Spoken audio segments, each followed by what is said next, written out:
Good day mga boss, eto na naman, meron tayong panibagong pasabog.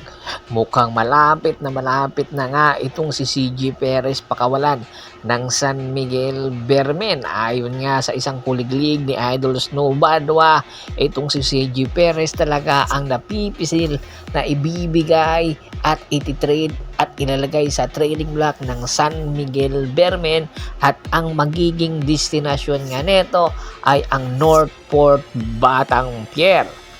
Kamakailan nga ay usap-usapan na itong si CJ Perez ay malaki na ang posibilidad na pakakawalan na ito ng San Miguel Bermen matapos ang ilang konferensya nitong pananatili sa San Miguel Bermen. Matatandaan na itong si CJ Perez nakuha nga ng San Miguel Bermen via blockbuster trade sa Terra Firma Jeep, at ilan mga players ang ibinigay ng San Miguel Bermen papunta sa Terra Firma Jeep. Tila yata bumababa na ang kalidad at paglalaro nitong si CJ Perez para sa lineup ng San Miguel Bermen. Although kasama ito sa lineup ng Gilas Pilipinas, mukhang hindi na nga nagugustuhan ng management at ng coaching staff ng San Miguel Bermen ang ipinapakitang inconsistent na performance nitong si CJ Perez. Sa mga nakaraan konferensya sa Commissioner's Cup, nakita natin na hindi nga consistent ang kanyang performance, especially ang kanyang mga numero. Ito pa naman ang inaasahan sana ng San Miguel Bermen na magbabackup kay Junmar Fajardo. Dahil nga sa hindi consistent, kaya naman ang San Miguel Bermen ay hindi nga nakakuha man lang ng pwesto para sa semifinals or sa quarterfinals, na kung saan po pwede sana makakuha ng playoffs patungo sa semifinals at patungo sa finals. Kaya naman inaasahan, dahil nga ang San Miguel Bermen ang banner team ng SMC, kinakailangan unahin ito ni Boss Alfonso Chua na balasahin bago pa ang Barangay Ginebra San Miguel. Alam natin na sa sinasabi ngayon ng mga fans na si CJ Perez ay dadaan din lang ito sa Northport Batangpier, at ang destinasyon din ito ay ang Barangay Ginebra San Miguel. Kung sakasakali man na itong si CJ Perez ay mapupunta sa Northport, ang ibibigay naman ng Northport Batangpier ito ngang si Arvin Tolentino. At ang Barangay Ginebra San Miguel, kinakailangan maghintay kay CJ Perez ng isang konferensya or dalawang konferensya para nang sa ganoon hindi halata ang balasahang magaganap na blockbuster trade. Dahil nga sa injury na meron tinamo itong si Justin Brownlee, kinakailangan talaga ng Barangay Ginebra ang scorer na kung saan tanging si CJ Perez lang ang makakabigay.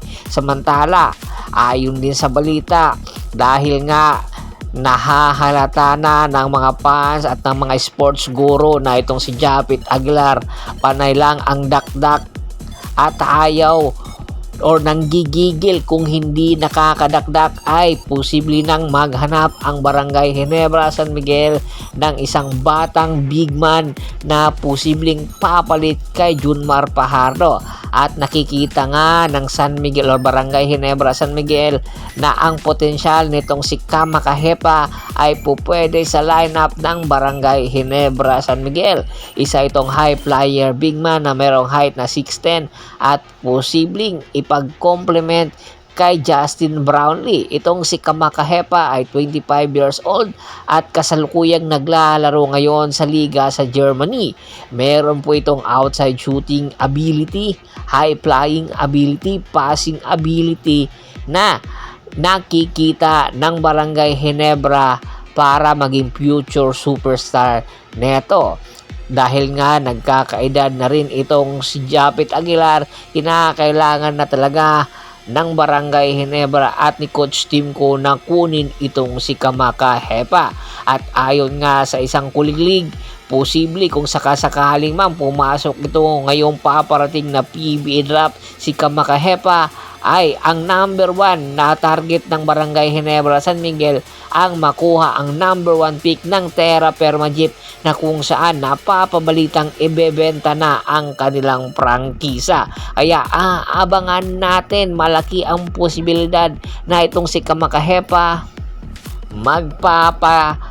lista na ng kanyang pangalan sa paparating na PBE Annual Rookie Draft ngayong 2025. Ano sa tingin nyo? Babagay ba ito? Komento na sa baba ng video at pag-usapan natin yan. Once again, this is Percival Monteron at your service. Bago pa man natin tapusin ang ating kwentuhan, paki-like muna, paki-subscribe para updated kayo palagi sa kwentuhan. At syempre, isa-shoutout natin ang ating mga solid na followers sa muling pagbabalik natin. Kay Sir Ricky Lanza ng Ricky Rider TV ng Tansa Cavite, Kagawad kat sa kinudukusin ng Hagonoy Bulacan, Yornel Belches, Ricky Labiste, Ryan Pangilinan, Michael Pangilinan ng Apalit, Pampanga, at syempre si Mr. Julius Roche at Ronald Gato ng Abuyog Leyte. Maraming pong salamat sa walang sawa niyong pagsuporta. Pakibisita rin po ng aking Facebook fanpage na Pulgoso Hapres PH po para po sa karagdagang NBA update at syempre ibang liga basta basketball, updated po kayo sa aking page. Hanggang sa muling kwentuhan, maraming salamat po.